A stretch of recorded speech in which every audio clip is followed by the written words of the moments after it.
হবে কয়টা?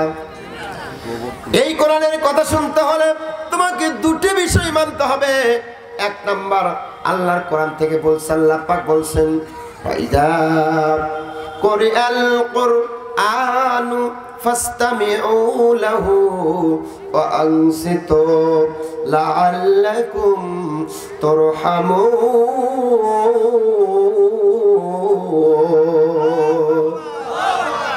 আল্লাহ বলে, বান্দা শোনো, যেখানে কোরআনের কথা হবে, ইসলামী কথাগুলো হবে, কোরআন যখন তেলাওয়াত করা হবে, কোরআন থেকে যখন তাফসীর শোনানো হবে, তখন তোমাদেরকে দুইটা গুণ অর্জন করতে হবে। Number one, first number quality হলো, বান্দা আল্লাহ পাক বলে ফাসতামিউ, এই কোরআনের কথাগুলো তোমরা মনোযোগ সহকারে শুনবা, মনোযোগ সহকারে শুনবা। দুই নম্বর সিতু, তোমরা চুপ করে থাকবা। যদি তোমরা চুপ করে মনোযোগ দিয়ে এই কোরআনের কথাগুলো শুনতে পারো, আমি আল্লাহ আসমান থেকে আমার রহমতগুলো তোমাদের উপর নাজিল করব। আমার ভালোবাসার জায়গা মদিনা, ভালো লাগার জায়গা মদিনা। সবাই মিলে, আমার ভালোবাসার জায়গা মদিনা, ভালো লাগার জায়গা মদিনা। এত সুন্দর জায়গা কোথাও দেখি না, এত সুন্দর জায়গা কোথাও পাবে না। ভালোবাসার জায়গা মদিনা, ভালো লাগার জায়গা মদিনা। জবান কি আছে? কথা কর না কে? পড়েন না আমার সঙ্গে, ভালোবাসার জায়গা মদিনা, ভালো লাগার জায়গা মদিনা। ভালোবাসার জায়গা মদিনা, ভালো লাগার জায়গা মদিনা। এত সুন্দর জায়গা কোথাও দেখি না, এত সুন্দর জায়গা কোথাও পাবে না। সাজিয়েছেন দয়াল রব্বানা, ভালো লাগার জায়গা মদিনা। সবাই, ভালো লাগার জায়গা মদিনা, ভালোবাসার জায়গা মদিনা। যতই দরুদ পড়ি তৃপ্তি মেটে না, যতই দরুদ পড়ি তৃপ্তি মেটে না। আশিক ছাড়া কেউ তো বোঝে না, নবীর প্রেমিক ছাড়া কেউ তো বোঝে না। ভালোবাসার জায়গা মদিনা, ভালো লাগার জায়গা মদিনা। একদিন কবরে যাব, কেউ তো যাবে না। তুমি কবরে যাবে, আমি যাব না। যাব নাকি? কথা বলেন, যাব নাকি? আমি কবরে যাব, তুমি যাবে না। একদিন কবরে যাব, কেউ তো যাবে না। সবাই কবরে যাবে, ছেলে যাবে না। বাবাই কবরে যাবে, ছেলে যাবে না। ছেলে কবরে যাবে, বাবা যাবে না। ভালোবাসার জায়গা মদিনা, ভালো লাগার জায়গা মদিনা। সবাই, ভালোবাসার জায়গা মদিনা, ভালো লাগার জায়গা মদিনা। ভালোবাসার জায়গা মদিনা, ভালোবাসার জায়গা মদিনা। লিল্লাহি তাকবীর। সোনার ভাইরা, আমি বলছিলাম কোরআনের কথাগুলো চুপচাপ করে মনোযোগ দিয়ে শুনতে হবে, তাহলে আল্লাহ রাব্বুল আলামিন আমাদের রহমত নাজিল করবেন। এবার হাদিসের দিকে চলে যায়। হাদিসে রাবী বর্ণনা করেন, সাহাবার নাম ছিল উসাইদ বিন হুদাইর। কি নাম বললাম? উসাইদ বিন হুদাইর। বাপজিরা, খুব মনোযোগ দিয়ে শোনো। এই উসাইদ বিন হুদাইর একদিন রাতের বেলা কোরআন শরীফ তিলাওয়াত করতেছে। কি সুন্দর করে কোরআন পড়ে। আজকে আমাদের ঘরের মধ্যে রাতের বেলা কোরআনের তিলাওয়াত নাই, কিন্তু ঘরে ঘরে ঘরে করে ডিশ এন্টিনা টিভি আছে না নাই? আছে না নাই? উসাইদ বিন হুদাইর কোরআন পড়ছিল। যখনই কোরআন পড়ে, পাশে একটা ঘোড়া বাঁধা ছিল, ঘোড়াটা লাফায়। এই সাউন্ডটা কোন দিক গেল গো? এই সাউন্ড কি ঘুরে দিলেন কে? আমার কান উদ্ধার, কান ফাটা, আমারই ফাটি। উসাইদ বিন হুদাইর কোরআন পড়ে, ঘোড়া লাফালাফি করে। আল্লাহ নবীর সাহাবী চিন্তা করলো, হায় হায়, আমি যখন কোরআন পড়ি ঘোড়াটা লাফায় কেন? ঘটনা কি? সম্পর্ক আছে না নাই? নবীর সাহাবী কোরআন পড়া বন্ধ করলো, কোরআন আর পড়ে না। যখন কোরআন পড়া বন্ধ করলো, সাহাবী লক্ষ্য করে দেখে ঘোড়া আর লাফায় না। চিন্তা করলো, হায় হায়, আমি যখনই কোরআন পড়ি ঘোড়া লাফায়, আর কোরআন পড়া বন্ধ করলে ঘোড়া লাফালাফি বন্ধ হয়ে যায়। কারণ কি, কোন কারণে? এবার নবীর সাহাবী উসাইদ বিন হুদাইর আবার কোরআন পড়া শুরু করলো, আবার ঘোড়া লাফায়। কোরআন পড়া বন্ধ করলে ঘোড়া লাফালাফি বন্ধ হয়ে যায়। নবীর সাহাবী চিন্তা করলো আর কোরআন পড়বো না, কারণ যদি আমি কোরআন পড়ি ঘোড়াটা লাফায়, আমার ছোট্ট সন্তান ইয়া আমার পাশেই শুয়ে আছে, ঘোড়াটা লাফিয়ে লাফিয়ে যদি আমার সন্তানের ওপর এসে যায়, আমার সন্তানের বিপদ হবে। এই জন্য নবীর সাহাবী কোরআন পড়া বন্ধ করে দিল। আল্লাহ নবীর সাহাবী বলে সুম্মা রাফা রাসু ইলাস সামা, আমি আমার বাড়ির মধ্যে ঘরের মধ্যে আমার মাথাটা আকাশের দিকে তুললাম। যখনই আমি আমার মাথাটা আকাশের দিকে তুললাম, আমি লক্ষ্য করে দেখলাম আমার ঘরের মধ্যে এরকম আলোর মতো কি যেন মিটি মিটি জ্বলতেছে। আমি অবাক হয়ে গেলাম, আশ্চর্য হয়ে গেলাম, আমার ঘরের মধ্যে আলোর মতো মিটি মিটি কি জ্বলে। আমি তো চিন্তায় পড়ে গেলাম, ভয় পেয়ে গেলাম। পরের দিন সকালবেলা আল্লাহ নবীর দরবারে গিয়ে বললাম, ইয়া রাসূলুল্লাহ, ইয়া হাবিবাল্লাহ, আমার বাড়িতে একটা আশ্চর্য ঘটনা ঘটে গেছে। নবী বলে, কি ঘটনা বলো? এবার সাহাবী বলতেছে, নবী গো, আমি গতকাল রাতে যখন কোরআন পড়ে ঘোড়াটা লাফায়, কোরআন পড়া বন্ধ করে দিলে ঘোড়ার লাফালাফি বন্ধ হয়ে যায়। ইয়া রাসূলুল্লাহ, ইয়া হাবিবাল্লাহ, আমি কোরআন পড়া বন্ধ করে আমার ঘরের দিকে আকাশের দিকে যখন আমি দৃষ্টিপাত করলাম, আমি দেখলাম আমার ঘরের মধ্যে এরকম আলোর মতো কি যেন মিটি মিটি জ্বলতেছে। ইয়া রাসূলুল্লাহ, এটা কিসের আলো আমি বুঝতে পারলাম না। আল্লাহ নবী সাহাবাকে ডেকে বলেন, ও আমার সাহাবী উসাইদ বিন হুদাইর, তুমি যখন কোরআন পড়তেছিলে, তোমার কোরআন শোনার জন্য আল্লাহর খাস রহমতের ফেরেশতাগুলো আসমান থেকে নেমে এসেছিল। উসাইদ বিন হুদাইর, ওই ফেরেশতাগুলো তোমার বাড়িতে নেমে এসে তোমার বাড়িটা আলোয় আলোকিত করছিল, মিট মিট করে জল জল করে আলো দিচ্ছিল। উসাইদ বিন হুদাইর, কোরআন পড়তে পড়তে পড়তে পড়তে যদি তুমি ফজর করে দিতে, আর যদি তুমি কোরআন পড়তে আর ওই ঘোড়া লাফাচ্ছিল, লাফাতে থাকতো, তোমার কোরআনটা শোনার জন্য যে রহমতের ফেরেশতাগুলো তোমার বাড়িতে নেমে এসেছিল, ও সাইদ বিন হুদাইর, ফজর হতো, দুনিয়ার মানুষগুলো তোমার বাড়িতে এসে তোমার ঘরের মধ্যে, তোমার বাড়িতে সেই রহমতের ফেরেশতাগুলোকে নিজের চোখে দেখতে পাইতো। বলেন সুবহানাল্লাহ। কোরআন যেখানে আল্লাহ রহমত, কথা বলেন না কেন, কোরআন যেখানে আল্লাহ রহমত সেখানে। কিন্তু ভাইজান গো, এই বাংলাদেশে একটা গোষ্ঠী হয়েছিল, একটা দল হয়েছিল, সেই কোরআনের বাতিকে নিভে দেওয়ার জন্য চেষ্টা করেছিল। কথা বলো ঠিক কিনা? আচ্ছা বলেন তো, এই মাইকটাকে যদি বন্ধ করতে চাই, ওই লাইটটাকে যদি বন্ধ করতে চাই, তাহলে কি করতে হবে? সুইচটাকে বন্ধ করতে হবে। কথা বলো ঠিক কিনা? সুইচ বন্ধ না করলে মাইক বন্ধ হবে না, ওই যে লাইট দেখা যাচ্ছে লাইটগুলো বন্ধ হবে না। আল্লাহ বলে, পৃথিবীর মানুষ তোরা সবাই মিলে যদি এই কোরআনের আলোকে তোরা নিভে দিতে চাস, তোরা পারবি না, পারবে না। কারণ এই কোরআনের সুইচ, জোরে বলেন কার হাতে? আওয়াজ দিয়ে বলেন কার হাতে?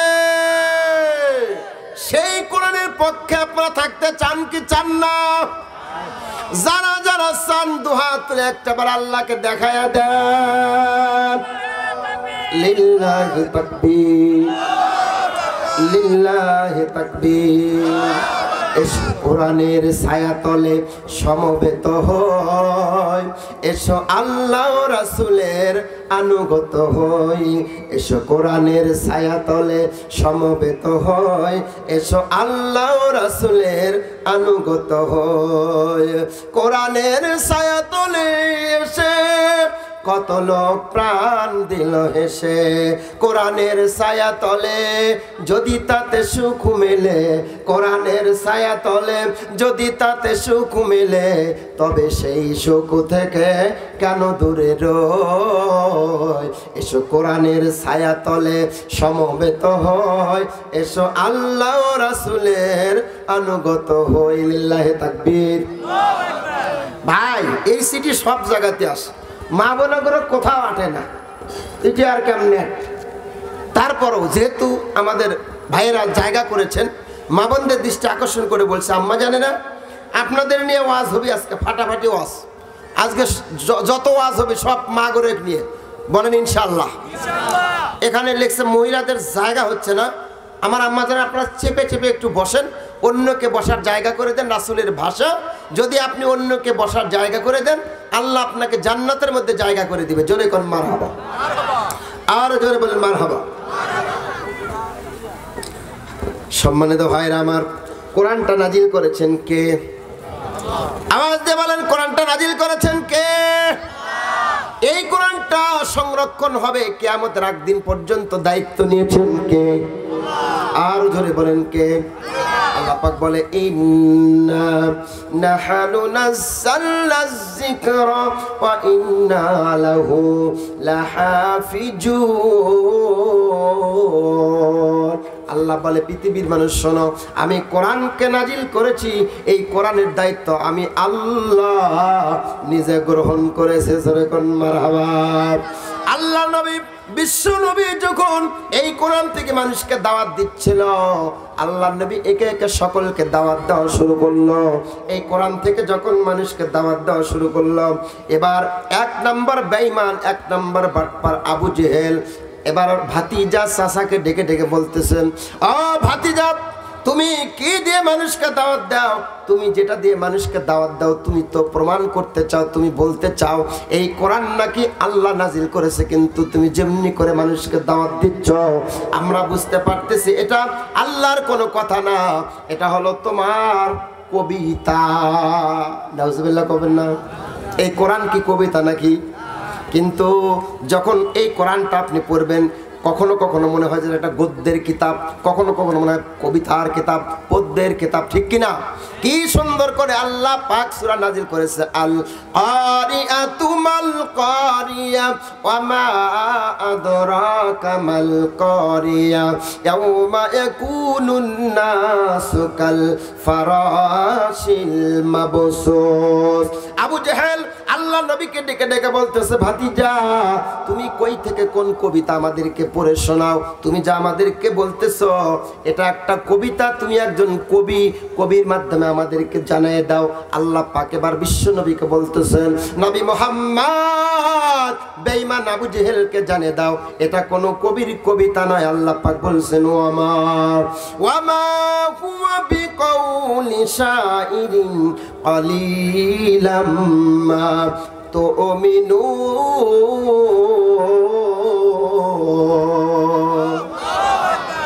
এবার ওই বেঈমান আবু জেহেল বলতেছে, ভাতিজা, এটা তো একটা কবির কবিতা, তুমি কি আমাদেরকে শোনাও?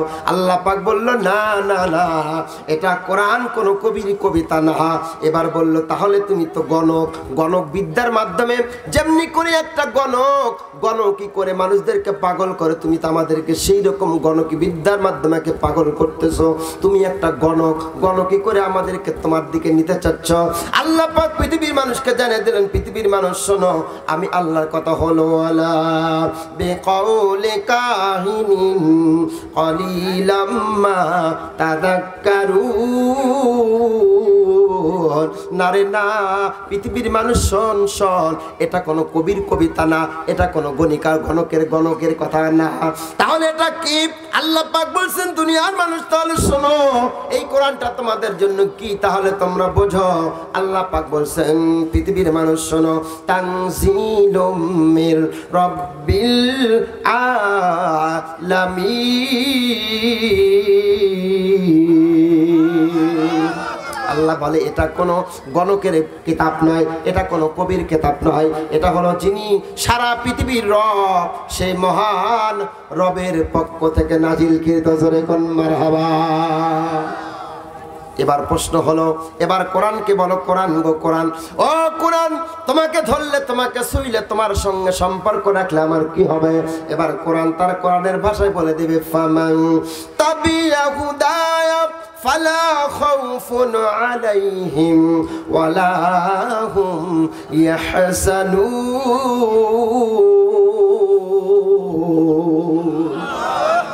আল্লাহ বলে, মানুষ শোনো, এই কোরআন তোমাকে হাতছানি দিয়ে ডেকে ডেকে বলছে, পৃথিবীর মানুষ শোনো, ফামান তাবিয়া হুদায়া, এই কোরআনের হেদায়েত যারা গ্রহণ করবে, এটাকে যারা অনুসরণ করবে, এটাকে যারা ফলো করবে, এই কোরআনকে যারা ধরবে, কোরআন দিয়ে যারা জীবনটা পরিচালনা করবে, আমি আল্লাহ বলে গেলাম, পৃথিবীর মানুষ শোনো রে, কোরআনের সঙ্গে সম্পর্ক করার কারণে, কোরআনকে ধরার কারণে, কোরআনকে মানার কারণে আমি আল্লাহ রাব্বুল আলামিন ওই বান্দার কোনো চিন্তা রাখবো না, ওই বান্দার কোনো কোনো ভয় রাখবো না। কিসের চিন্তা, কিসের ভয়?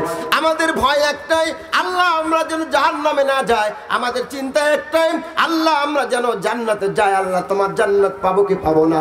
আল্লাহর কোরআন বলছে, দুনিয়ার মানুষ তোমার কোনো ভয় নাই, তোমার কোনো চিন্তা নাই। কোরআনটাকে ধরো, কোরআনটাকে বুকে নাও, কোরআনটাকে পড়ো, কোরআন দিয়ে সমাজ গড়ো, কোরআন দিয়ে রাষ্ট্র গড়ো, কোরআন দিয়ে পারিবারিক জীবন থেকে রাষ্ট্রীয় জীবন পর্যন্ত সব জায়গায় কোরআনকে বসায় দাও। যদি তোমরা কোরআনের আলোয় যদি আলোকিত হতে পারো, আমি আল্লাহ পাক তোমাদেরকে জাহান্নাম থেকে বাঁচায় দিয়া চির সুখের জান্নাত আমি আল্লাহ তোমাদেরকে দান করে দেব। এই কোরআনটা সংসদে যাক, চান কি চান না? আওয়াজ দিয়ে বলেন, চান কি চান না? এই কোরআন যদি একটাবার সংসদে যায়, মনে রাখবেন কোন চোর থাকবে না, কোন বাটপার থাকবে না, কোন জিনাখন থাকবে না, কোন মিথ্যুক থাকবে না, কোন বেনামাজি থাকবে না। আল্লাহু আকবার। আর জোরে বলেন আল্লাহু আকবার। আচ্ছা বলেন তো, এই কোরআনের ক্ষমতা পাওয়ার আছে না নাই? এবার আবু জাহেল লোকজনকে ডাক দিয়ে পরে বলতেছে, কে তোমরা কোথায় আসো? আমার ভাতিজা মুহাম্মদ তো সব লোকগুলো তার দলে নিয়ে যাচ্ছে। একটা সিদ্ধান্ত আমি গ্রহণ করেছি, সিদ্ধান্তটা হলো আমার ভাতিজা মুহাম্মদকে হত্যা করতে হবে, তাছাড়া তার সঙ্গে তো আর পাওয়া যাচ্ছে না। এবার আবু জেহেল বলল, কে আছো, কে আছো, সাহসী বীর কে আছো, একটু দাঁড়াও, আমার ভাতিজা মুহাম্মদকে হত্যা করতে হবে। এবার একজন যুবক দাঁড়িয়ে গেল, যুবকের নাম হযরত উমর। কি নাম? উমর বলল, ও লিডার, নেতা, আমি দাঁড়ালাম, মুহাম্মাদের কাল্লা আমি নিয়ে আসব। দেখেন কোরআনের কত পাওয়ার, কোরআনের কত ক্ষমতা, একটু ভালো করে খেয়াল করেন। এবার হযরত উমর দাঁড়িয়ে গেলেন, নেতাকে ডাক দিয়ে বললেন, ও নেতা, ও লিডার, আমি মুহাম্মাদের কাল্লাটা নিয়ে এসে তোমার সামনে হাজির করে দেব। এবার হযরত উমর আবু জেহেলের দরবার থেকে বেরিয়ে গেল, আল্লাহর নবীর দরবারের দিকে যাচ্ছিল। যাইতে যাইতে যাইতে যাইতে রাস্তার মধ্যে একটি নবমুসলিম নতুন মুসলমানের সঙ্গে দেখা হলো। নাম হলো আব্দুল্লাহ। কি নাম? আব্দুল্লাহ বলল, ও খাত্তাবের ছেলে ওমর, তুমি কই যাও? এত রাগান্বিত কোন নাঙ্গা তরবারি নিয়ে কই যাও? এবার ওমর বলতেছে, আব্দুল্লাহ তুমি কি জানো না, মুহাম্মদ আমাদেরকে ডিস্টার্ব করতেছে, মুহাম্মদকে দুনিয়ার বুক থেকে চিরতরে বিদায় করব, তার কাল্লা আনার জন্য যাচ্ছি। নাউজুবিল্লাহ। কোন সোনার ভাইরা আমার, এবার আব্দুল্লাহ বলতেছে, ও উমর, বিশ্ব নবীর কাল্লা আনতে যাচ্ছ, বেশ ভালো কথা, তবে কি তোমার কাছে কোনো সংবাদ আছে? তোমার আপন বোন ফাতেমা, তার ভগ্নিপতি সাইদ, তারা তো ইসলাম ধর্ম গ্রহণ করেছে। আগে নিজের ঘর সামলাও, তারপরে বাইরে যাও। আল্লাহু আকবার। ওমর সেখান থেকে ব্যাক করলেন, বোনের ঘরের দিকে গেলেন, ভগ্নিপতির ঘরের দিকে চলে গেলেন। এবার ভগ্নিপতির বাসার কাছে যাওয়ার সঙ্গে ঘরের কাছাকাছি যখন গেছেন, তার বোন ভগ্নিপতি ওমরের বিষয়টা খেয়াল করতে পেরেছেন। ওমর আসছে, তারা সুন্দর করে দুজন কোরআন পড়তেছিল। তারা কোরআন পড়া বন্ধ করে দিলে, নিজেদেরকে আত্মগোপন করার চেষ্টা করলো। হযরত ওমর বাড়ির ভেতরে ঢুকে তাদেরকে মারতে শুরু করলো। হযরত ওমর মারতে মারতে মারতে মারতে বোনকে রক্তাক্ত করে ফেললো, তার আপন ভগ্নিপতিকে রক্তাক্ত করে ফেললো। এবার ওমর বলতেছে, ফাতেমা বলো, তোমরা কি পড়তেছিলে, কেন তোমরা পড়তেছিলে? এটাকে বাদ দিয়ে দাও, তোমরা নাকি ইসলাম গ্রহণ করেছো, বলো তোমরা এই পথ থেকে ফিরে আসবা কিনা বলো। এবার তার বোন বলতেছে, ভাই ওমর, যেই কালেমা একবার পড়েছি, সেই কালেমা থেকে আর এক চুল পরিমাণ পিছপা হওয়ার সুযোগ আমাদের নাই। আল্লাহু আকবার। হযরত ওমর রাদিয়াল্লাহু তাআলা আনহু বললেন, ও বোন ফাতেমা, তুমি কি পড়তেছিলে, কি পড়তেছে, তুমি একটু আমারে শোনায় দাও। এবার তারা দুইজন হযরত ওমরকে শোনায় দিল, তাহা মা আনজালনা আলাইকাল কুরআনা লিতাশআ। এই কোরআনটা যখন পড়তেছিল, এই আয়াতটা যখন তারা পথিক তোরা হয়েছিস, আমি ওমরও সেই পথের পথিক হতে চাই। এবার চলে গেলেন বিশ্বনবীর দরবারে। আল্লাহ নবীর বাড়ির কাছাকাছি যাচ্ছেন, আল্লাহ নবীর কাছে দুজন ছিল। এই দুইজন বলতেছে, ইয়া রাসূলুল্লাহ, ইয়া হাবিবাল্লাহ, ওই যে দেখেন ওমর আসতেছে নাঙ্গা তরবারি নিয়ে, ও তো কোনো বিপদ ঘটায় ফেলবে, আপনি আমাদেরকে ইজাজত দেন, আমরা ওই কাফেরকে আমাদের তরবারি দিয়ে কতল করে হত্যা করে জাহান্নামে পাঠিয়ে দেব। আল্লাহর নবী বললেন, না না, তোমরা চুপ থাকো, উমারকে আসতে দাও। আল্লাহু আকবার। সরাসরি উমার চলে গেলেন। সরাসরি উমার যখন সামনে চলে গেলেন, সামনে যাওয়ার পরে, ও বন্ধুরা মনোযোগ দিয়ে শোনো, হযরত উমর আল্লাহর নবীর কাছাকাছি চলে গেলেন।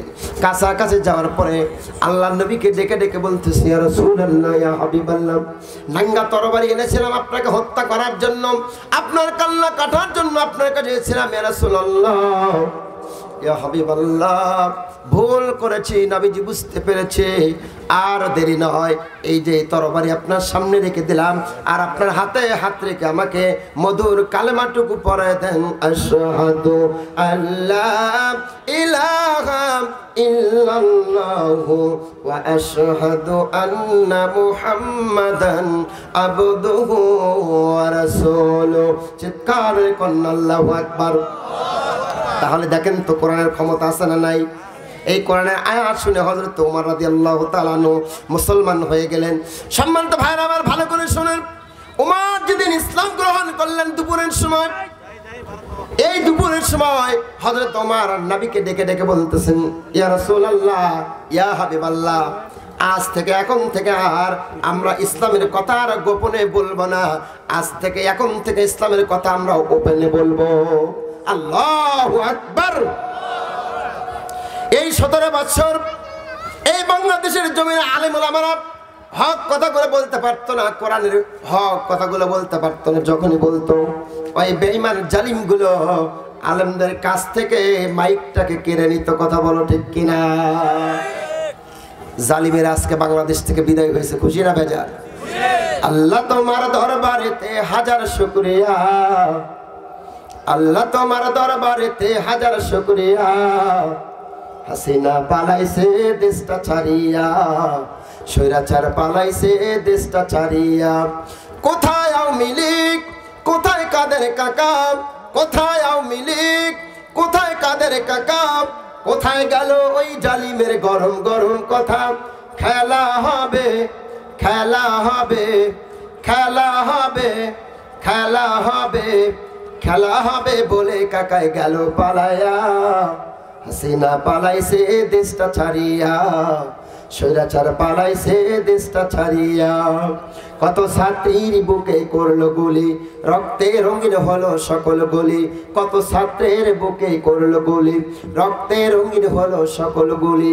কিভাবে করলে বিদায় ওই জালিমের লাঞ্ছনা দিয়া? হাসিনা পালাইছে দেশটা ছাড়িয়া, স্বৈরাচার পালাইছে দেশটা ছাড়িয়া। কোথায় আওয়ামী লীগ, কোথায় কাদের কাকা, কোথায় আওয়ামী লীগ, কোথায় কাদের কাকা, কোথায় গেল ওই জালিমের গরম গরম কথা? খেলা হবে, খেলা হবে, খেলা হবে, খেলা হবে, খেলা হবে বলে কাকায় গেল পালাইয়া। খেলা হবে আছে, ওই গেল খেলোয়াড়। ওই খেলোয়াড়কে ধরার জন্য কিন্তু আজকে আমি ঠাকুরগাঁয়ের মাটিতে আসছি। কারণ আগে বলেছিল আমরা পলানি না, আমরা পলাই না, আমরা পলানোর জাত না। কথা বলছিল কিনা? পলাতেই যদি হয়, কাদের নাকি আপনাদের ঠাকুরগাঁয়ে পলানোর কথা ছিল মিস্টার ফখরুল সাহেবের বাড়িতে। আজকে ওই কাদেরকে ধরার জন্য বগিরার মাটি থেকে আপনাদের এখানে আসছে। আছে নাকি? থাকবে কই? পলানিরা সব। সম্মানিত ভাইরা আমার, মন খারাপ করবেন না। ওরা আমাদেরকে দেখলেই, আলেম আমাদেরকে দেখলেই ওরা বলতো মোল্লা, বলতো রাজাকার। ও মিয়া, আমরা যদি রাজাকার হতাম আমাদেরকে পাকিস্তানের দালাল বলতো। আমরা পাকিস্তানে যাই নাই, আর তুমি ভারতের দালাল, যার কারণে তুমি ওই ভারতের মোদির কাছে কোথায় গিয়ে উঠছো। কথা বলো ঠিক কিনা? হাই হাই হাই হাই, কি দিয়ে তোমাকে বুঝাবো? আজকে সাইদি সাহেবের প্রতিটা কথা অক্ষরে অক্ষরে মিলে যাচ্ছে। সাইদি সাহেব বলেছিল আমাদেরকে তোমরা রাজাকার বলো, আমাদেরকে তোমরা জঙ্গিবাদ বলো, মৌলবাদ বলো, আমরা আছি মূলে, তোমরা আছো আগায়। আমরা এমন জোরে ঝাঁকি দিব, মামু বাড়ি দিল্লি গিয়ে পড়বা। সাইদি সাহেব কোন জায়গার কথা বলেছিল? দিল্লি। আজকে বুবু কই? বুবুর শরম নাই, নাই বুবুর লজ্জা নাই রে। এই বুবু ভারতে যাইয়া আবার আমাদেরকে মাঝে মাঝে হুমকি দিচ্ছে, একেবারে বর্ডারে আসি, এখনই ঢুকে যাব। এই ঠাকুর গায়ে রানী সংকল এলাকার মানুষগুলো কয়, বুবু আসো, আমরা তোমার জন্য অপেক্ষা আছি, তুমি ফট করে ঢুকবা, আমার তোমার শট করে ঢুকে তোমার আয়না ঘরে ভর্তি করাবো। কবির ভাষায় বলবো, বুবু আসো, তুমি আসো গো, এবার আইলে তুমি ক্ষমতা পাবা না। তুমি আসো বুবু আসো গো, এবার আইলে তুমি চিয়ের পাবা না। কথা বলো ঠিক কিনা? এই বুবু কি না করেছিল বলো? আরে আল্লামা সাঈদীকে 13টি বছর জেলখানায় বন্দি করে রাখছে। আরে বন্দি করে ক্ষান্ত হয় নাই, কি দিয়ে বোঝাবো? আল্লামা সাঈদী কোরআনের পাখি, বাংলাদেশ সহ সারা পৃথিবীতে কোরআনের কথা বলতো, যার বক্তব্য শুনে শত শত হিন্দু মানুষ ইসলাম ধর্ম গ্রহণ করে কালমা পড়ে মুসলমান হয়েছে। আজকে সেই সাঈদীকে তারা সহ্য করতে পারে নাই, ওরা ইনজেকশন পুশ করে সাঈদী সাহেবকে শাহাদাতের মর্যাদা তারা দিয়েছে। আজকে আমরা এই মাহফিল থেকে বলতে চাই, ওরা চেয়েছিল আল্লামা সাঈদীকে হত্যার মধ্য দিয়ে, মনে করেছিল ইসলামী আন্দোলনের কোনো লোক পাওয়া যাবে না। আজকে তোমরা তাকায় দেখো, ইসলামী আন্দোলনের লোকগুলো আজকে ঘরে ঘরে ঘরে ঘরে। আল্লামা সাঈদী তুমি মরনি, শহীদ হয়েছ তুমি এটাই জানি। আল্লামা সাঈদী তুমি মরনি, শহীদ হয়েছ তুমি এটাই জানি। কারাগারে কাটালে 13টি বছর, বাতিল কেঁপেছে তোমার দেখে থরথর। আল্লামা সাঈদী তুমি মরনি, শহীদ হয়েছ তুমি এটাই জানি। দেখা তো হবে না আর এই জীবনে, দেখা হবে জান্নাতে ফুল বাগানে। আল্লাহু আকবার। দেখা তো হবে না আর এই জীবনে, দেখা হবে জান্নাতে ফুল বাগানে। এই আশা কবুল কর আল্লাহ তুমি, শহীদ হয়েছ তুমি এটাই জানি। শহীদ হয়েছ তুমি এটাই জানি। আল্লামা সাঈদী তুমি মরনি, শহীদ হয়েছ তুমি এটাই জানি। শহীদ হয়েছ তুমি এটাই জানি। লিল্লাহি তাকবীর। আপনি কি কষ্ট পাচ্ছেন? কষ্ট পাচ্ছেন নাকি? এই দেহে যতদিন প্রাণ আছে আমরা গান গাইব কার? আওয়াজ দিয়ে বলেন কার? শোনো ভাইরা, আমার আব্বা জানেন, খুব মনোযোগ দিয়ে শোনো। এই কোরআনের পাওয়ার ক্ষমতা কম না বেশি? এই কোরআনের সঙ্গে আমরা থাকতে চাই কি চাই না? অবশ্যই আমরা এই কোরআনের সঙ্গে থাকতে চাই। কোরআন শুনবে যারা, মানবে যারা, জান্নাতের টিকিট আল্লাহ পাক ধরে দিবে তাদের ইনশাআল্লাহ। সম্মানিত ভাইরা আমার, খুব মনোযোগ দিয়ে শোনো। ঈমান নামক দৌলত এই দুনিয়া থেকে নিয়ে আমাদেরকে বিদায় হতে হবে, 3.5 হাত কবরে যেতে হবে ইনশাআল্লাহ। সম্মানিত ভাইরা আমার, বিশ্ব নবীর জামানায়, আল্লাহ নবীর জামানায় আল্লাহ পাক রব্বুল আলামিন সরাসরি 7 জন যুবকের কথা আল্লাহ পাক রাসূলকে জানাই দিলেন। আল্লাহ পাক বলছেন, নাহনু নাকুসু আলাইকা নাবাআহুম বিল হাক্কি। নবী গো, আপনি এখন থেকে 6000 বছর আগেকার কথা, আল্লাহ নবীর জামানার থেকে 6000 বছর আগেকার কথা। আল্লাহু আকবার। কি সেই কথা? সেই জামানায় একজন, এই বুবু হাসিনার মতো একজন শাসক ছিল, নাম ছিল দাকিয়ানুস। কি নাম ছিল? এই দাকিয়ানুস এলান করলো, ঘোষণা করলো, বাটি চালান দাও, আমার রাজ্যের মধ্যে দেখো কে আমারে রব মানে না, আমি সারা ইলাকে অন্য কাউকে মানে নাকি। এরকম করে খুঁজতে খুঁজতে খুঁজতে খুঁজতে 6 জন যুবক বের হলো। কয়জন? এই 6 জন যুবককে ডাক দিল। ডাকার পর দাকিয়ানুস বলল, শুনলাম তোমরা নাকি আমাকে রব মানো না। এরা বলল, না, তোমাকে আমরা রব মানি না। তাহলে কারে রব মানো? এই 6 জন বলল, যেই রব, যে আল্লাহ আমাকে সৃষ্টি করেছেন আর তোমাকে সৃষ্টি করেছেন, সেই রব একমাত্র আল্লাহ ছাড়া আমরা কাউকে রব হিসাবে মানি না। আল্লাহু আকবার। এই দাকিয়ানুস বলল, যুবকেরা, তাহলে তোমরা শোনো, তোমাদেরকে সময় দিলাম 1 দিন। এই 1 দিনের মধ্যে যদি তোমাদের সিদ্ধান্ত থেকে পরিবর্তন না হও, আমি দাকিয়ানুস বললাম তোমাদেরকে আগামীকাল সারা এলাকার লোকজনকে ডেকে তোমাদেরকে ফাঁসির কাস্টে ঝোলায় মারবো। ইন্না লিল্লাহি ওয়া ইন্না ইলাইহি রাজিউন। এই 6 জন যুবক সিদ্ধান্ত নিল, যেহেতু আগামী কাল আমরা যদি এই বাদশার কাছে যাই তাহলে আমাদেরকে তো হত্যা করে ফেলবে, ফাঁসির কাজটা আমাদেরকে ঝুলিয়ে মারবে, আমরা যাব না। তাহলে কি করবা? 6 জন যুবক মিলে সিদ্ধান্ত নিল, আমরা আর দাকিয়ানুসের কাছে আমরা যাব না, আমরা তার দেশেও থাকবো না, আমরা অন্য দেশে পলায়ন করব, অন্য রাজ্যে তোমরা চলে যাব। এবার 6 জন যুবক মিলে, এই 6 জন যুবক মিলে সিদ্ধান্ত গ্রহণ করে তারা তাদের দেশ থেকে আস্তে আস্তে করে রাতের বেলা তারা রওনা করলো। যাইতে যাইতে যাইতে যাইতে মধ্যরাত পর্যন্ত তারা হেঁটে গেল, 2টা-3টা পর্যন্ত তারা হাঁটলো। হাঁটতে হাঁটতে হাঁটতে হাঁটতে রাস্তা পার হওয়ার সময় তারা লক্ষ্য করতে পারলো রাতের আধারে আরেকজন যুবক সামনে দাঁড়িয়ে আছে। এই 6 জন ভয় পেয়ে গেল, এই বুঝি আমরা ধরা পড়লাম, মনে হয় দাকিয়ানুসের কোনো সৈন্যবাহিনী আমাদেরকে ধরার জন্য সামনে দাঁড়িয়ে আছে। হাঁটি হাঁটি পা পা করে কাছে চলে গেলাম। যাওয়ার পরে আমরা ভীত বিহ্বল হয়ে গেলাম। আমরা জিজ্ঞাসা করলাম, যুবক তুমি কে? এবার যুবক বলেছে, ভাই রে, তোমরা যেই পথের প্রতীক আমিও সেই পথের প্রতীক, তোমরা ভয় পেও না। আমি আমার বাড়ি থেকে বের হয়েছি, এই দাকিয়ানুসের এলাকায় আমরা থাকবো না, চলে যাব, আমরা কোথায় বাইরে যাব। এবার 6 জন আর একজন কয়জন হলো? এই 7 জন যুবক তারা সিদ্ধান্ত নিল দেশ ত্যাগ করার জন্য। কিসের জন্য? ইমানের জন্য। যদি বলেন কিসের জন্য? এরা সব দিবে কিন্তু ইমান দিতে রাজি। সম্মানিত ভাইরা আমার, এবার 7 জন মিলে তারা সামনের দিকে অগ্রসর হবে, কিন্তু ওই যে 7 নম্বর জন, ওর সাথে ছিল একটা কুকুর। কি ছিল? এই 7 জন সিদ্ধান্ত নিল, চলো আমরা 7 জন একসঙ্গে আমরা এই দেশ ছেড়ে চলে যাব অন্য দেশে, তোমার কুকুরকে তাড়ায় দাও, তোমার কুকুরকে যেতে বলো। এবার 7 নম্বর জন বলছে, ভাই গো, এই কুকুর আমার পাশ ছাড়তেছে না, আমার কথা শুনতেছে না, এই তো আমার সে ছেড়ে যেতে যাচ্ছে না।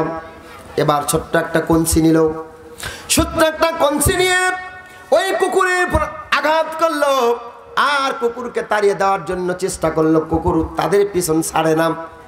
বন্ধুরে, যখন এমন জোরে আঘাত করলো, এমন জোরে যখন প্রহার করলো, কুকুরটা রক্তাক্ত হয়ে গেল।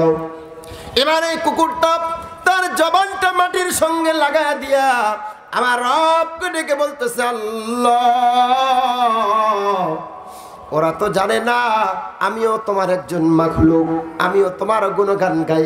আল্লাহ গো, আমিও তোমার তাসবিহ পড়ি, কিন্তু মানুষ তো জানে না। আল্লাহ গো, একটা বারের জন্য আমার জবানটা খুলে দাও, আমি ওদের সঙ্গে কথা বলতে চাই। আমার আলোচনা কি বুঝতে পারতেছেন? সম্মানিত ভাইরা আমার, আল্লাহ রাব্বুল আলামিনের কাছে কুকুর প্রার্থনা করলো, আল্লাহ আমার জবানটা খুলে দাও, আমি ওদের সঙ্গে একটু কথা বলতে চাই। ভাইরে, কি দিয়ে বুঝাবো? এই দুনিয়ার জীবন যেদিন শেষ হয়ে যাবে, তোমার আমার যখন হিসাব শুরু হয়ে যাবে, এমন একটা মুহূর্ত আসবে তোমার আমার এই ঠোঁটটা বন্ধ করে দিবে। এই ঠোঁটটা বন্ধ করার পরে আমার হাত কথা বলবে, আমার পা কথা বলবে, আমার শরীরের অঙ্গ প্রত্যঙ্গগুলো কথা বলবে। আচ্ছা বলেন তো, যে আল্লাহ পাক এই হাত দ্বারা কথা বলাতে সক্ষম, ওই আল্লাহ কি কুকুরের দ্বারা কথা বলাতে সক্ষম কিনা? সম্মানিত ভাইরা আমার, এবার এই ঘোষণা দেওয়ার সঙ্গে সঙ্গে আল্লাহ পাক রব্বুল আলামিন কুকুরের জবানটুকু খুলে দিলেন। এবার কুকুরের জবান যখন খুলে গেল, এবার কুকুর 7 জন যুবককে বলতেছে, যুবক রে, আমারে তোমরা তাড়িয়ে দিও না, আমারে তোমরা তাড়িয়ে দিও না। তোমরা যেমন ইমানদার, আমিও কুকুর তেমনই ইমানদার। আমি তোমাদের কোনো ক্ষতি করব না, আমি তোমাদের সাহায্যে আসবো, আমি তোমাদেরকে সাহায্যই করব। আল্লাহু আকবার। সম্মানিত ভাইরা আমার, এবার 7 জন যুবক আর এই কুকুরটা আস্তে আস্তে আস্তে আস্তে করে হাঁটা শুরু করলো। হাঁটতে হাঁটতে হাঁটতে হাঁটতে যখন ফজরের আজান দিল, এবার 7 জন তো ভয় পেয়ে গেল। আমরা সারা রাত হাঁটলাম, কিন্তু দাকিয়ানুসের এলাকা তো আমরা ছাড়তে পারলাম না। আর একটু পরে ফজরের আজান দিবে, ফজরের আজান পরে আবার যখন পূর্ব দিকে সূর্য উঠবে, সব মানুষ তো আমাদেরকে দেখে ফেললে, আমরা তো ধরা পড়ে যাব। কি করা যায় চিন্তা করতেছে। এবার 7 নম্বর যুবক 6 জনকে ডেকে ডেকে বলতেছে, যুবক রে, ভয় পেও না, ভয় পেও না, আমাদের সঙ্গে আমাদের রব আল্লাহ আছে। তাহলে কি করা যায়? একটু পর তো ফর্সা হবে, দিনের আলো আসবে, আমাদেরকেও ধরে নিয়ে যাবে। এবার 7 নম্বর যুবক বলতেছে, আমার বন্ধুরা, আমার সাথীরা, আমার কাছে একটা সংবাদ আছে, এই যে যেখানে আমরা এখন অবস্থান করছি এর পাশে একটা গুহা আছে। কি আছে? এই পাশে একটা গুহা আছে। চলো আমরা আর দেরি না করে ওই গুহার মধ্যে আমরা ঢুকে যাই। আমরা সারা দিন এই গুহার মধ্যে থাকবো। আবার যখন সন্ধ্যা হবে, এই 7 জন যুবক যখন গুহার মধ্যে ঢুকে গেল, তাদের সিদ্ধান্ত ছিল সারা দিন আমরা এই গুহার মধ্যে থাকবো। আবার যখন সন্ধ্যা হয়ে যাবে, সন্ধ্যার পর আমরা গুহার ভেতর থেকে আবার বের হয়ে আসবো।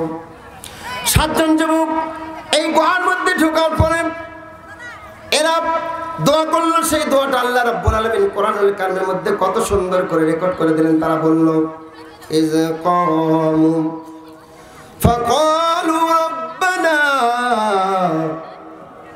রব্বানা রব্বিস সামাওয়াতি ওয়াল আরদ। শোনার ভাইরা, আমার আব্বা জানেনা। এবার 7 জন যুবক পরিশ্রান্ত ক্লান্ত, তারা সবাই বলল, যেহেতু আমরা সারা রাত আমরা হেঁটেছি, আর দেরি করা যাবে না, চকো আমরা সারাটা দিন আজকে একটু গুহার মধ্যে ঘুম পাড়ি। কি করবে? গুহার মধ্যে আমরা ঘুম পাড়ি। আল্লাহ পাক রব্বুল আলামিন ওই গুহার মধ্যে তাদের এমন ঘুম দিল, এক ঘুমে 1 নয় 2 নয় 309 বছর ঘুম পাড়ায় দিল। আর আস্তে কোন কয় বছর? 309 বছর পর ঘুম দিল। এই 309 বছর তারা যখন গুহার মধ্যে ঘুমায় পড়লো। আচ্ছা বলেন তো, 309 বছর যদি একটা মানুষ ঘুমায়, দাড়ি মোছ যদি না কাটে, অবস্থা কি হবে? 309 বছর পরে ঘুম থেকে জাগ্রত হওয়ার পরে তারা একে অপরের দিকে তাকালো। মুছগুলো বড় বড় হয়ে গেছে, দাড়িগুলো বড় হয়ে গেছে, হাতের নখগুলো অনেক বড় বড় হয়ে গেছে। আমার আব্বা জানেরা 309 বছর ঘুম পাড়ার পরে ওঠার পরে ওরা বলতেছে, কিরে বহুক্ষণ তো আমরা ঘুম পারলাম, আমাদের তো ক্ষুধা লেগে গেছে। একজন গুহা থেকে বের হয়ে যাও, কিছু খাবারের ব্যবস্থা করো। এবার ওই 7 জন যুবকের মধ্যে থেকে একজন যুবক গুহার মধ্যে থেকে বের হলো। বের হওয়ার পরে এই রানী সংকেল বাজারে চলে গেল। আচ্ছা বলেন তো, 309 বছর আগেকার টাকা আর 309 বছরকার পরের টাকা কি মিলবে? এবার এই যুবকটা যখন 309 বছর আগেকার টাকা নিয়ে বাজারে গেল খাবার কেনার জন্য, যেই দোকানে গিয়েছে খাবার কেনার জন্য, দোকানদারকে খাবার নেওয়ার পরে যখন টাকাটা দিয়েছে, দোকানদার বলছে, এই নকল টাকা, এই আসল টাকা তুমি কই পাইলা? 2-4টা কথা হতে হতে চতুর্দিক থেকে লোকজন সমবেত হয়ে গেল। এই খবরটা ছড়িয়ে পড়তে পুলিশ জানলো, জজ জানলো, ব্যারিস্টার জানলো। জানতে 309 বছর পরের যিনি রাজা ছিল, সে রাজার নাম ছিল মুসলিমদের রাজা, ইসলাম মুসলিমের রাজা, নাম ছিল তন্দুরুস। কি নাম? এই তন্দুরুসের কাছে সংবাদ চলে গেল। এর কাছে সংবাদ যাওয়ার পরে যখন তাকে জোর করে ধরলো, বলো তুমি কে, তোমার পরিচয়টা কি? ভয় পাওয়ার কোনো কারণ নাই, তুমি বলো, তুমি এই টাকা কই পাইছো, তুমি ভালো করে বলো।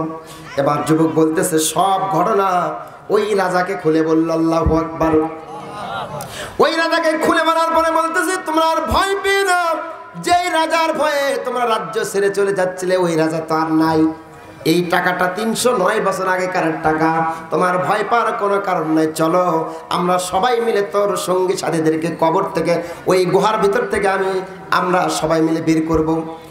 এবার এই মুসলিমদের রাজা তন্দুরুস অনেক মানুষজন লোকজন নিয়ে এই যুবককে নিয়ে ওই গুহার দিকে চলে গেল। গুহার পাশে যাওয়ার পর বলতেছে, ভাইজান আপনারা সবাই একসঙ্গে গুহার মধ্যে ঢুকেন না, কারণ আপনারা যদি সবাই মিলে একসঙ্গে গুহার মধ্যে ঢোকেন তাহলে আমার বন্ধুরা ভয় পেয়ে যাবে। কথা বলো ঠিক কিনা? ভয় পেয়ে যাবে। সুতরাং তোমরা এখানেই থাকো, আমি গিয়ে তাদেরকে সব কিছু বুঝাইয়া তাদের সকলকে সামনে নিয়ে আসবো। এই কথা বলার পরে এবার মুসলিমদের রাজা তন্দুরুস এবং তার লোকজনগুলো এই গুহার পাশেই সবাই দাঁড়িয়ে থাকলো।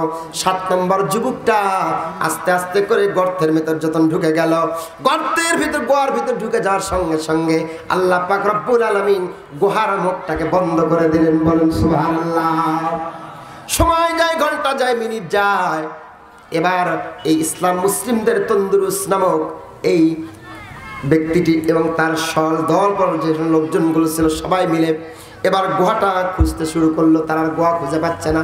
আল্লাহু আকবার। তারা আর গুহা খুঁজে পাচ্ছে না। এবার কথা হলো এই সবাই মিলে এইদিকে গুহাগুলো খুঁজতে শুরু করলো। যুবকটা গুহার মধ্যে চলে গেল। এবার ওই যুবকদের কি ঘটনা, আর এই ইসলামদের মুসলিমদের রাজা তন্দুরুস এবং তার দলবল যে এই গুহার গর্তটা খুঁজতেছিল, তারপরে কি ঘটনা জানার দরকার আছে না নাই? সবার কি আছে? কবে? আজকে না অন্যদিন? আজকেই হবে, তবে এখন না, একটু পরে হবে। খুব মনোযোগ দিয়ে শুনবেন। ওই গুহার ভেতরে যুবকদের কি ঘটনা হলো শেষ পর্যন্ত, এবং রাজার তার সদল বলরা এই গুহাটা খুঁজতে খুঁজতে তাদের কি অবস্থা হলো, এই ঘটনাটা আজকে শেষ পর্যন্ত বলবো ইনশাআল্লাহ। সম্মানিত ভাইরা আমার, আব্বা জানেরা, খুব মনোযোগ দিয়ে শোনো। আমরা বলছিলাম কোরআনের পাওয়ারের কথা, কোরআনের ক্ষমতার কথা। যারা মুসলিম, এই মুসলিমরা কোরআনের জন্য, ইমানের জন্য সব ছাড়তে রাজি, কিন্তু কিঞ্চিত পরিমাণ তারা ইমানকে বিক্রি করতে রাজি নয়। ঠিক কিনা? আমার ভাইয়ের আব্বা জানলা খুব মনোযোগ দিয়ে শুনুন। আল্লাহর নবী, বিশ্ব নবী, নবী রহমতের নবী, দয়ার নবী, মায়ার নবী বলে গেছেন, পৃথিবীর মানুষ শোনো রে, আল্লাহ পাক রব্বুল আলামিন মানুষদেরকে জান্নাতের 8টি দরজা থেকে ডাকবে। আল্লাহু আকবার। আর যারা আল্লাহু আকবার। জান্নাতের 8টি দরজা থেকে মানুষদেরকে ডাকবে। একজন ব্যক্তিকে ডাকবে, সেই ব্যক্তির নাম হলো হযরত আবু বকর রাদিয়াল্লাহু তাআলা আনহু। সুবহানাল্লাহ বলেন। এবার যদি আপনাকে বলি, ছোট্ট একটা আমল আছে, এই আমলটা যদি আল্লাহর কোনো বান্দা করতে পারে, এই বান্দাটাকেও আল্লাহ রাব্বুল আলামিন ওই জান্নাতের 8টি দরজা থেকে আস্তে করে ডাকবে, ও আব্দুল্লাহ, ও আব্দুর রহমান, কই তুমি, আসো আসো। আল্লাহর জান্নাত 8টার মধ্যে কোন জান্নাতটা পছন্দ হয়, সেই জান্নাতের মধ্যে তুমি ঢুকে যাও। সবাইকে আমরা জান্নাতের 8টি দরজা চাই। আর জোরে বলেন, আমরা চাই কি চাই না? সোনার ভাইয়ের আমার, আব্বা যারা, খুব মনোযোগ দিয়ে শুনুন। আমাদের সৃষ্টিকর্তা কে? আমাদের রিজিকদাতা কে? এটাকে আমরা সকলে বিশ্বাস করি। কারা কারা করেন না হাত তোলেন। লিল্লাহি তাকবীর।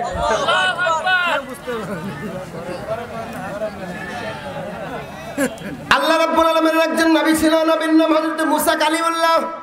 কি নাম? এই মুসা কালিমুল্লাহ আল্লাহ রাব্বুল আলামিনের কাছে গিয়ে বলতেছে, রব্বুল আলামিন, আল্লাহ গো, তোমার কাছে আজকে আমার একটা প্রশ্ন আছে। প্রশ্নটা হলো, ও আল্লাহ, এই সারা পৃথিবীর মানুষকে তুমি কেমনে খাওয়াও? আল্লাহ, তুমি কেমনে মানুষকে রিজিক দাও, আমি একটু দেখতে চাই। আমাদের রিজিকের ব্যবস্থা করে দেয় যিনি, তিনি কে? আর জোরে বলেন, তিনি কে? সোনার ভাইরা আমার, আব্বা জানেন, এই মুসা নবীকে আল্লাহ পাক বলল, ও মুসা, যদি তুমি দেখতে চাও, চাক্ষুষ যদি কিছু দেখতে চাও, আমি আল্লাহ তোমার একটা কথা বললাম, মুসা, তুমি বাড়িতে চলে যাও। বাড়িতে যাওয়ার পরে তোমার যে একটা লাঠি আছে, এই হাতের লাঠি নিয়ে তোমার বাড়ির সামনে যে একটা সাগর আছে, সাগরের কিনারায় গিয়ে দেখবা বিশাল একটা পাথর আছে। ওই পাথরের কাছে গিয়ে তোমার হাতের লাঠি দিয়া ওই পাথরের উপর আঘাত করবা। তুমি দেখতে পাইবা আমি আল্লাহ মানুষকে কেমনে রিজিকের ব্যবস্থা করে দেই। আল্লাহ নবী মুসা কালিমুল্লাহ বাসায় এসে লাঠি নিয়ে হাঁটি হাঁটি পা পা করে সামনের দিকে চলে গেলেন। সামনে যাওয়ার পরে ওই পাথরটা পাওয়ার পরে হাতের লাঠি নিয়ে আস্তে করে পাথরের উপর যখন আঘাত করলেন, কয়েকটা বাড়ি দেওয়ার সঙ্গে সঙ্গে পাথরটা 4টা টুকরা হয়ে গেল, চৌচির হয়ে গেল। মুসা নবী বলে, যখন পাথরটা 4টা টুকরা হলো, আমি নবী মুসা লক্ষ্য করলাম পাথরের ভেতর থেকে একটা 25-30 বছরের যুবক বেরিয়ে পড়ল। কয় বছরের যুবক? আল্লাহ নবী মুসা কালিমুল্লাহ ওই যুবককে 4টি প্রশ্ন করলো। ভাইজান, খুব মনোযোগ। 1 নম্বর প্রশ্ন করলো, মান আনতা, হে যুবক বলো তুমি কে, তোমার ঠিকানা কি, তোমার পরিচয় কি, তুমি একটু বলো। 2 নম্বর প্রশ্ন, যুবক রে বলো, কাম উমরাকা, যুবক তোমাকে দেখতে তো 25-30 বছর মনে হয়, আসলে তুমি পাথরের মধ্যে কতদিন থেকে থাকো, কতদিন থেকে তুমি পাথরের মধ্যে থাকো। 2 নম্বর প্রশ্ন, যুবক বলো তোমার বয়স কত, কতদিন থেকে পাথরের মধ্যে থাকো। তিন নম্বর প্রশ্ন যুবকের একটু বলো, ও যুবক মাজা তাকুল ফি হাজার, যুবক তুমি একটু বলো এই পাথরের মধ্যে তুমি কি খাও, আল্লাহ তোমারে কি খাওয়ায়? সুবহানাল্লাহ। তিন নম্বর প্রশ্ন যুবক বলো বলো তুমি কি খাও, তুমি কি খাও, আল্লাহ তোমারে কি খাওয়ায়? চার নম্বর প্রশ্ন যুবক একটু বলো এই পাথরের মধ্যে মাজা তামাল তুমি কি আমল করো, কি জিকির করো, কি তাসবিহ পড়ো, কি গুণগান তুমি আল্লাহর গাও, তুমি একটু বলো। ও রানী শঙ্কর এলাকার মুসলমানেরা, বগুড়াবাসীরা সবাই শোনো গো, নবী মুসা যুবকের কাছে কয়টা প্রশ্ন করল? এক নম্বর প্রশ্ন যুবকের পরিচয় কি, দুই নম্বর প্রশ্ন যুবকের বয়স কত, কতদিন থেকে পাথরের মধ্যে থাকে, তিন নম্বর প্রশ্ন যুবক ওই পাথরের মধ্যে কি খায়, চার নম্বর প্রশ্ন কি আমল করার কারণে যুবককে আল্লাহ রাব্বুল আলামিন পাথরের মধ্যে রিজিকের ব্যবস্থা করে দেয়। এই চারটা প্রশ্ন শোনার দরকার আছে না না? আমার ভাইয়েরা, আমার আব্বাজানেরা, এই চারটি প্রশ্নের জবাবও দেব। এই চারটি প্রশ্নের জবাব দেওয়ার আগে এই এলাকায় অনেক কিন্তু মা বোন আসছে কি আসে নাই? প্রতিটি জায়গায় ছেলেদের চাইতে মা বোন বেশি হয়, সুতরাং মা বোনদের একটু আলোচনাও হওয়ার দরকার আছে। কথা বলেন ঠিক না বেটে? ভাইজান গো, আপনার পার্শ্ববর্তী জেলা দিনাজপুর জেলা আছে না? এই দিনাজপুর জেলায় একদিন ওয়াজ করতে আসছিলাম, আসার পরে আমাকে বলল, দুইজন যুবক এসে বলল, হুজুর কি ওয়াজ করবেন করেন, তবে আজকে বক্তব্যের মধ্যে একটু স্বামীর খেদমতের কথা বেশি করে বলবেন। কার খেদমত? সব জায়গায় স্বামীর খেদমতের কথা বলে, কিন্তু কোন জায়গায় এসে কোন যুবক এসে বলল না হুজুর আজকে একটু বইয়ের খেদমতের কথা কয়েন। কয় নাকি? দুজন যুবক এসে বলল, হুজুর গো আজকে একটু স্বামীর খেদমতের কথা বেশি করে বলবেন। আমি বললাম কেন? পাশের আরেক যুবক কয়, হুজুর আজকে সকালবেলা আমার বউ ধরে ওয়াক মারছে। এরকম মা বোন কি আপনাদের এই ঠাকুরগাঁও এলাকায় আছে? আছে? এই চারটে আমল যদি কোনো মা করতে পারে, আমার নবী বলে চারটা আমল করার কারণে আল্লাহ পাক রব্বুল আলামিন ওই মায়ের জন্য জান্নাতের 8টি দরজা খুলে দেবে। মা গো, খুব কানটা খাড়া করে দিয়ে শোনেন, মা কি আমল তোমাকে করতে হবে। ও ঠাকুরগাঁও এলাকার মুসলমানেরা খুব মনোযোগ দিয়ে শোনো। এক নম্বর যে আমলটা করতে হবে, মা গো তোমাকে 5 ওয়াক্ত নামাজ পড়তে হবে। জোরে বলেন কয় ওয়াক্ত?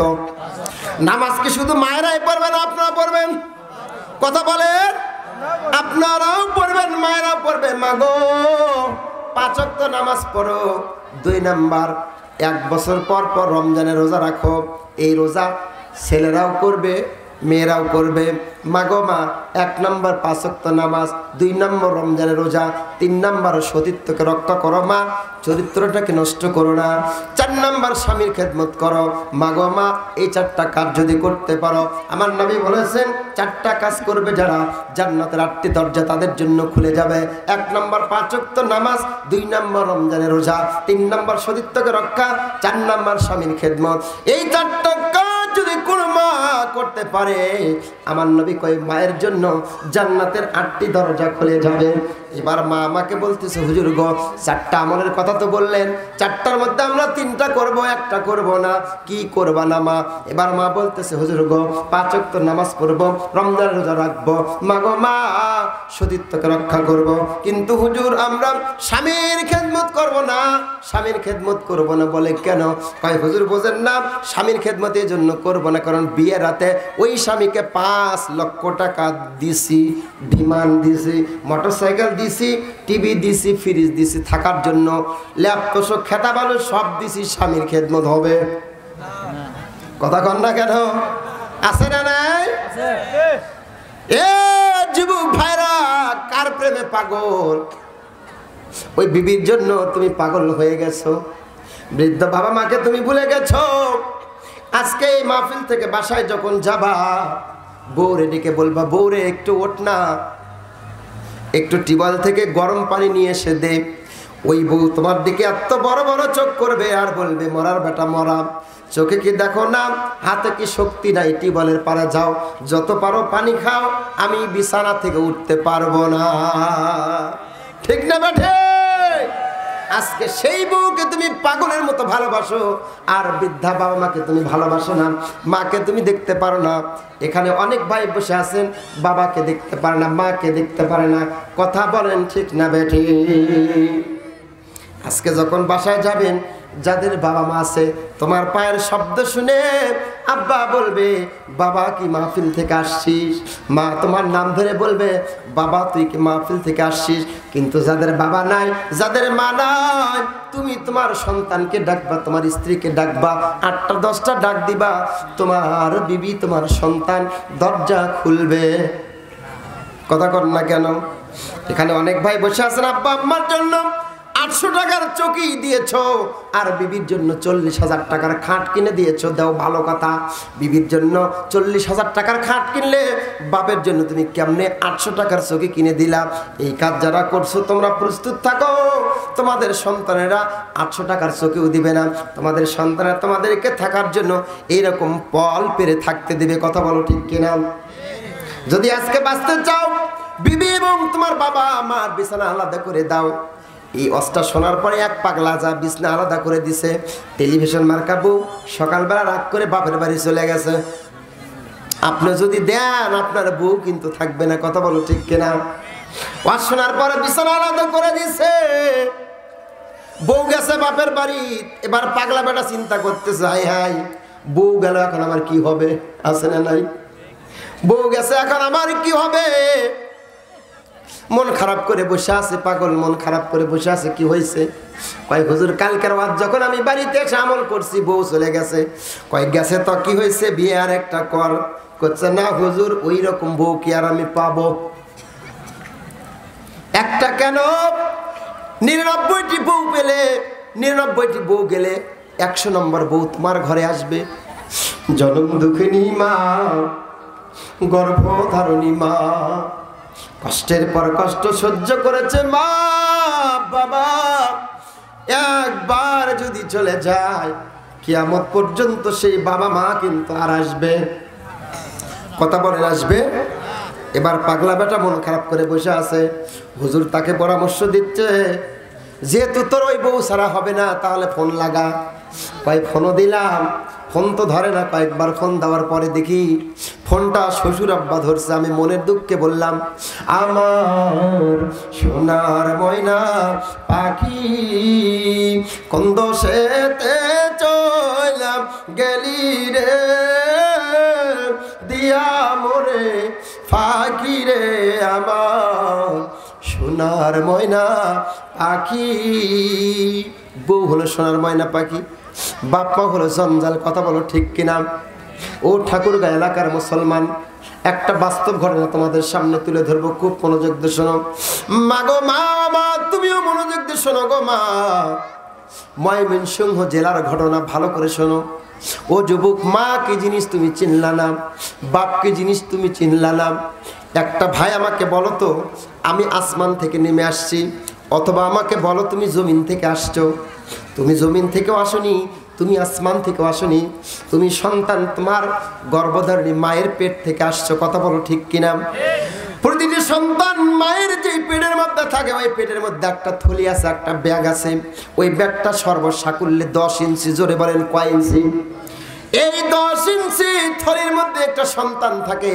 সন্তান যখন পেটে থাকে, যখন 7 মাস বয়স হয়, ওই সন্তানটা লম্বা হয় 10 ইঞ্চি, ওই প্যাকেটটাও 10 ইঞ্চি। এখন প্রশ্ন হলো, বাকি 3 মাসে ওই সন্তানটা 5 ইঞ্চি লম্বা হয়।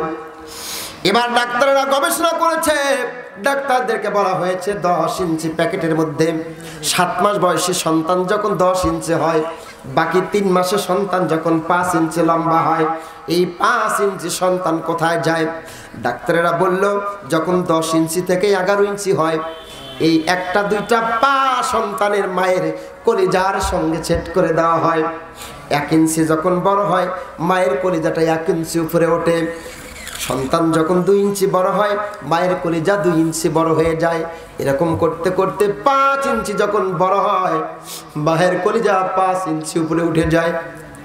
আমার ভাইয়েরা, আমার আব্বা জানেন, প্রতিটি সন্তান তার মায়ের পেটের মধ্যে থেকে 10 মাস 10 দিন একটা মার কলিজায় একে একে 4,500 বার লাথি মেরেছে। ওই লাথি তুমি দিয়েছো, আমিও দিয়েছি। মা কত কষ্ট করছে যুবক, তুমি জানো না? যুবক, সেই মা তোমাকে যখন 10 টাকার পান আনতে বলে, তুমি মায়ের জন্য 10টা টাকার পানও আনতে পারো না। বউ তোমার জন্য বড় বড় লিস্ট করে দেয়, সব লিস্ট তুমি বাজার থেকে নিয়ে আসো। তুমি সন্তান মাকে যখন 4,500 বার লাথি মেরেছ, ওই মা সহ্য করতে পারে নাই। মা কত কষ্ট পেয়েছে ভাইজান গো। এবার ডাক্তারেরা বলল 4,500 লাথির মধ্যে 3টা লাথি বড় ঐতিহাসিক।